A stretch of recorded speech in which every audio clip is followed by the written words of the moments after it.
Pessoal, tudo bem? Bem-vindos para mais um Fala Dudu. Aperta os botões aí, o botãozinho de curtir, o sininho para você ser lembrado dos próximos videoaulas. E não esquece de divulgar nosso trabalho aí também nas mídias sociais. Eu queria hoje falar com vocês sobre o Robert Lucas. E eu estava aqui pensando, eu acho que é o primeiro dos economistas da nossa lista que ainda está vivo, está bem velhinho o Lucas. Tive o prazer de encontrá-lo num seminário que eu estava apresentando um artigo em 2012, bastante tempo já. E ele já estava bem idosinho, estava ele e a Nancy Stokes, que é a esposa dele, uma espetacular economista, também nesse seminário. Sobre a contribuição do Lucas, gente, o que eu tenho para dizer, né? É um dos fundadores da teoria econômica moderna. O Lucas, ele meio que surge ali nos anos 60. Suas contribuições, tem contribuições fundamentais dos anos 70, 80, 90. Deixa eu tentar escolher um pouco aqui. Bom, vamos lá. Nos anos 70, o Bob Lucas, foi o primeiro cara que colocou num modelo de equilíbrio geral, uma formulação matemática, moeda, né? Política monetária no modelo de equilíbrio geral. Em 1972, esse artigo tem uma história curiosa. Esse artigo foi enviado para o American Economic Review, que é um dos principais periódicos científicos de economia, né? E o editor do American Economic Review achou que ele era muito técnico, o artigo, e rejeitou a publicação.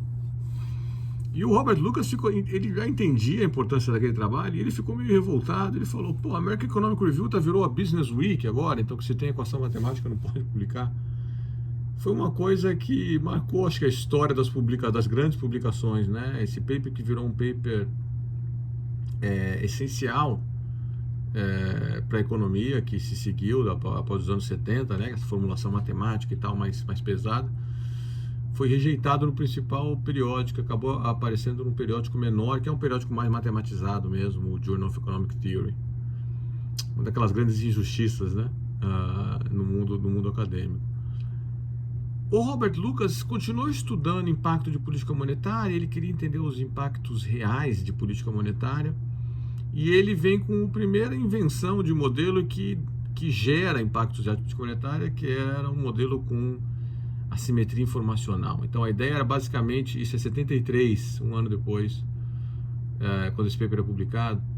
A ideia é que, olha, se as pessoas olham para os seus preços, né, veem que a demanda pelos seus bens está subindo, que o preço dos seus bens no mercado está subindo, né, mas não consegue saber diferenciar direito se isso é um aumento geral dos preços na economia ou se é um aumento do preço relativo dela, porque se for um aumento do meu preço, o negócio que eu produzo, as pessoas estão mais entusiasmadas para comprar, eu vou aumentar a produção desse negócio, né? Se os insumos não estiverem subindo e tal, na mesma taxa e tal. Agora, se for o preço de todos os itens estão subindo ao mesmo tempo, aí é diferente, aí é só inflação, aí é um fenômeno meramente monetário e eu não vou aumentar a produção. Essa incerteza, esse problema de extração do sinal, como a gente chama em economia, está por trás desse modelo do Lucas, de 73, modelo das ilhas, que é chamado, que as pessoas vivem em ilhas, então elas não entendem, por isso que chama ilhas, né? Se está tendo um aumento pela demanda do bem dela ou se é um troço completamente generalizado. E aí tem efeitos reais da política monetária. Nossa, já se vão lá, estamos indo para 2023, 50 anos desse paper do Lucas. Aí o Lucas continua, óbvio, dando diversas contribuições para a teoria econômica, mas nos anos 80 ele se volta para a questão de crescimento econômico. E ele é a primeira pessoa, eu acho, de uma maneira mais, de novo, formal e estruturada, falar sobre a importância de capital humano nesses modelos de crescimento. Então já existia um modelo de crescimento tradicional, que é o modelo do Robert Solow, né? Inventado lá nos anos 50, e era um modelo basicamente que tinha invenções que levavam ao crescimento do PIB no longo prazo, e tinha também acumulação de capital. Então, se a sua economia está descapitalizada, você acumula capital, você cresce via investimento, um negócio meio bruta força, faz máquina, faz estrada. E o Lucas chega e fala: peraí, mas são as pessoas que fazem as coisas, né, que produzem as coisas, e quanto o maior nível de capital humano dessas pessoas, melhor saúde, capital humano é saúde e conhecimento, né?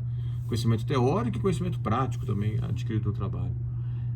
Ele falou, isso deve ser essencial, e aí ele coloca capital humano no modelo, e tem uma frase que marcou muitos economistas, eu acho, nesse artigo do Lucas, que foi, que ele fala assim, uma vez que você começa a pensar sobre questões de crescimento econômico, como o crescimento econômico é taxa, e essas taxas sobre taxa, né, tem um efeito exponencial, e aí você olha e você vê um país, sei lá, como os Estados Unidos, 50 vezes mais rico, uma renda per capita 50 vezes a de algum país pobre na África.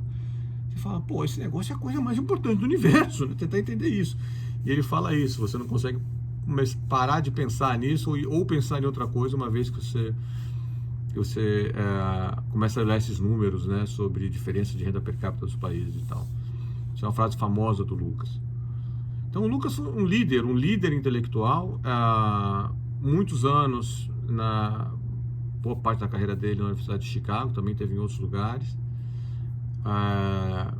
E está aí com seus 90 e poucos anos já, grande contribuição pro mundo acadêmico. Então, o que marcou, eu acho, pelo menos a minha leitura do Lucas, foi nos anos 70, né, a formalização desses modelos com monetários, né, com moeda, e depois nos anos 80 essa guinada que ele dá meio que para entender tecnologia, crescimento, human capital, capital humano, né, impacto em renda per capita e tal. Mas é um cara que permeou assim a macro e, de novo, talvez mais importante do que os tópicos, em termos de metodologia. Ele mudou a maneira, ele com outros, né? A gente ainda vai comentar, Chris Sims, o Tom Sargent, o Ed Prescott. Eles mudaram a maneira de você fazer, Ed Prescott, de você fazer macroeconomia, de você fazer pesquisa em macroeconomia. É isso. Até o próximo.